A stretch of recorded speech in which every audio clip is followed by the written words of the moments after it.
transcribing has taught me the most about playing bass of anything I've done.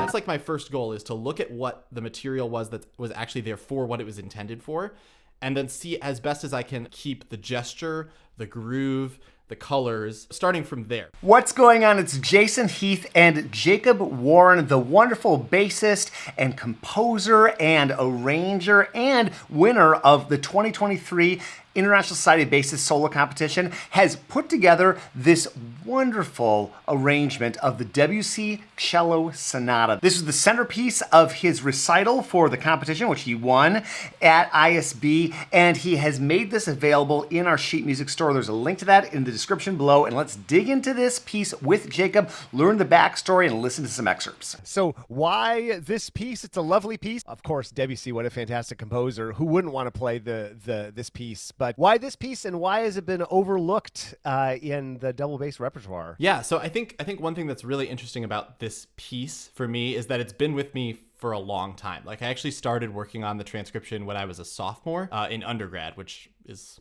8 years ago now or something like that. I played it, I performed it then, and not very well, and was sort of like defeated by it in a way. I kind of had to let it go for a bit, because like what's cool about it is I was able to figure out a transcription that kept it at pitch in the original key, and that actually works well on a standard tune bass, which I think is kind of unique. Like, oftentimes we're having to do these sonatas where we have to like do some retuning and or like be in solo tuning, or find a pianist and ask them to play in a different key. And then you have to make some sacrifices, like you have to choose to play some things down the octave, which maybe is a little bit muddy with the piano part.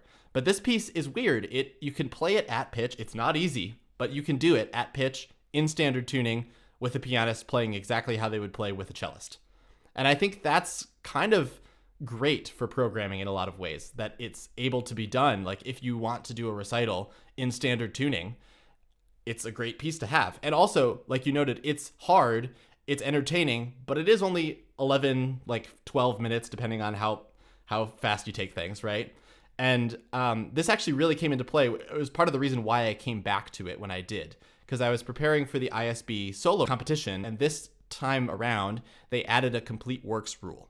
And the complete works rule is, if you're going to perform any part of a sonata or a concerto, you got to do the whole thing, which is great because it puts it in line with like most international string competitions. But we also have that pesky little, your program has to be no longer than 50-minute rule. So it makes it kind of hard when I was like, I'm going to do Franck sonata. I'm going to do like a couple movements. And then I saw that they added that. And I was like, wait, if I do the whole Franck sonata, that's like 25 minutes. That's literally half my program. And I've got to check all these other boxes, right? So honestly, I kind of came back to it out of necessity. I was like, oh yeah, Debussy's a sonata. It's great. It shows off a lot of colors, and it programs well. So I think it's really a nice piece to have for a lot of reasons. Transcription just in general is such an interesting process, and I think really like amazing process once you get into it, because you all of a sudden you're bringing this repertoire to your instrument, but it's not an easy nut to crack necessarily. Talk about the process putting this together. Yeah, and I think you kind of touched on something like some things don't work, but what I love about transcribing is that I think transcribing has taught me the most about playing bass of anything I've done. And it's not just classical transcribing. Like, when I started transcribing fiddle tunes specifically, like if you're talking about doing things that were written comfortably on an instrument that's tuned in fifths, right? It creates these problems on a fourth tuned instrument that you would not put yourself into naturally. Or someone who's writing music for the double bass, who's a double bass player, like, not that they're not going to write anything difficult, but we all fall into these patterns that we get comfortable with. So like, the process of transcribing has taught me a lot. And so going into any transcription, I think that's like my first goal, is to look at what the material was that was actually there for what it was intended for, and then see as best as I can keep the gesture, the groove, the colors, starting from there, because that's what's going to teach me the most, and hopefully, I believe, like, make the music actually speak the best, right? Rather than like faithfully getting all of the pitches in the correct order and everything. Obviously, that's like a very high second priority too. Like, I'm not rewriting the piece. I'm trying to stay faithful to the idea and gesture of the piece first, and then figure out what I can keep because of bass. I mentioned it's great that you can keep this in D minor, which is the original key. When I performed it, I was mean, and I had an all solo tuning recital. So since I was making a transcription anyways, I just transposed the piano part to E minor and found a great pianist, John Solari, to play it with me, who hadn't played it before in D minor. And I said, here, won't you learn this in E minor for me? And so now he knows it in E minor, which probably is only useful for bass players doing a transcription of it in solo tuning. So it spans from like the low register all the way up to the high B flat on the G string. This is not the B flat above the octave harmonic. This is the B flat above the, what is that, third partial. It's just like this crazy jump. And then he brings you down with all of these like non-standard intervals and back up. And you have all of these arpeggiations. It's crazy, right?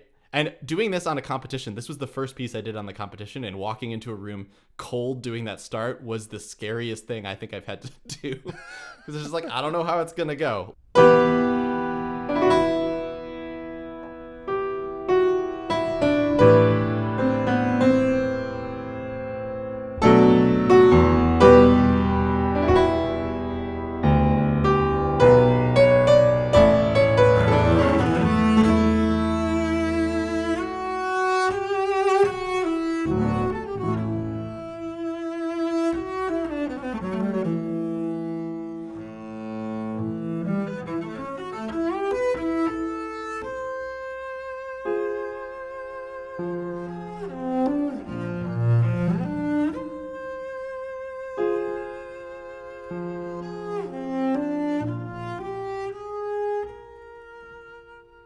That's one way to start a recital for sure. Yeah, so there's a lot of risk involved in that first opening, but I think one of the things I love about it is that he actually wrote it that way. Like I said, that's at pitch. That's what the cellist is playing, albeit like an octave lower in terms of where it's placed on their instrument. Same octave. If that makes any sense. Yes, of course. Yeah. So it teaches you so much because he is kind of almost building in octave jumping, and he does this around the whole piece where he's got themes that just do not conform to like what you'd expect a melody to be in. Like we expect it to be in like that octave range, and if it moves outside, it sort of prepares you to move outside, right? Mm-hmm. But he's kind of, I mean, this is one of his later compositions. He composed it in 1915, and he died, I think, 3 or 4 years after that, right? So it's one of the last works he composed, and it's just kind of like taking all of those weird things that he had been experimenting with in his earlier works and just kind of focusing on what does that mean in terms of like writing melodies or doing colors, right? All these kinds of things. So it's got these big jumps that just happen all the time, and they are supposed to sound connected. If you actually look at the original manuscript, all of these bars, he has these ridiculous like 1 bar long, 2 bar long slurs, and that's like all the slurs he really gives most of the time. So I don't think they're really intentionally like, yeah, a cellist is going to bow this. Their bow is longer than a bass player's, but it's not that long, you know? Yeah. And so it's just like this idea of like, can you connect? Can you make something this jumpy sound lyrical, right? Mm-hmm. Which for bass players is a great lesson because obviously we have to be moving all the time to the extreme. And so to like really push that ability to like make a melody out of like these big jumps has just been very helpful, I find. Why don't we jump ahead? Oh, let's jump into the first movement a little bit here. Okay.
It's so cool to actually see you executing this on the bass. What a great gift to be able to play this music on our instrument. What I love about the piece, and this is kind of a good example of it, is how rapidly the mood changes.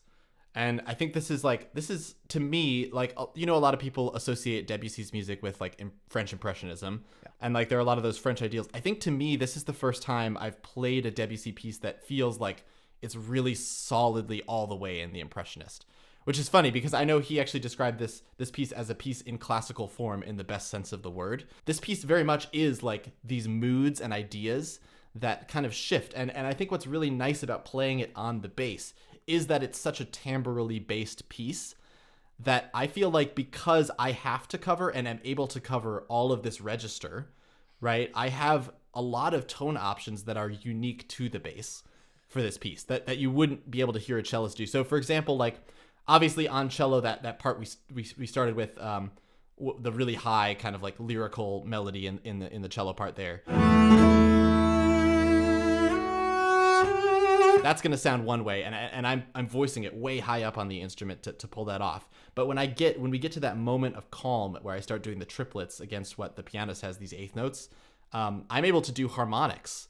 I'm able to do like these softer, rounder, warmer timbres that just won't speak the same way on most cellos. And so to me, that's what's really fun about this piece is since it is written with like this sort of like light envelope timbre thing going on, you can really play into that on the bass in a way that's super fun.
So it's interesting. It's really fun to play, obviously, because you're just having sort of this conversation and this really quirky conversation with the pianist most of the time. I don't know. I think this provided surprisingly, it provided the most challenges, the second movement, in terms of transcribing, because as you heard in the beginning there, we have these like rolled chords,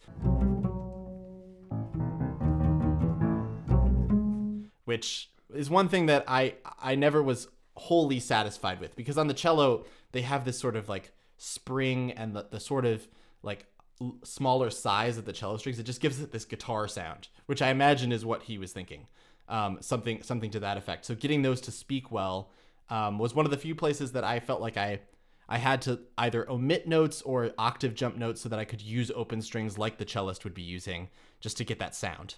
And so that was definitely a challenge. And then also you notice, like, as we start to get to the bowing stuff, that's like probably one of the most like in the same register melodies that he has throughout this whole movement was that one. And it was all over the place, you know? So okay. He definitely follows that quirky vibe throughout the rest of the piece here. But yeah, it is fun. Again, like using like pizzicato like a jazz bass player might use to get different timbres in here. Makes it sound very different. To me, this is one of the most different movements on bass compared to the cello.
that's what's going to take us into the third movement, which is just a bunch of joy.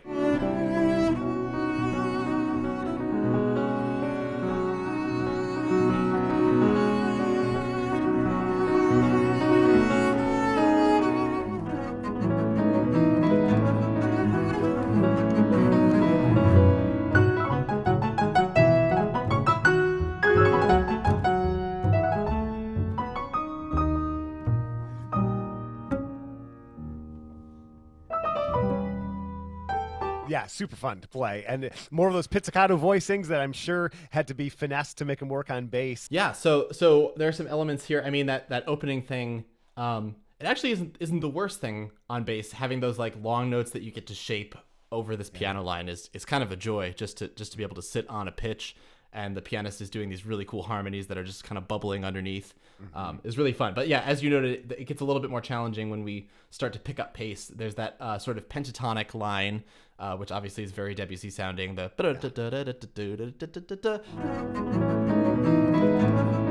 that is it lies out fine. It's hard, and it's just hard. It's hard on cello. It's hard on bass. Like, it's hard to make it sound like as wistful as you want it to sound, and not like, oh my gosh, you know. But yeah, then getting into the pizzicato section is a bit more of like a, where can I play these as harmonics? Like, do I roll forward? Do I roll backward to make it sound like the cello? So there's a little bit of architecture that had to happen in there. That's in the transcription so that people can sort of take a look at it and just have an option that they can use.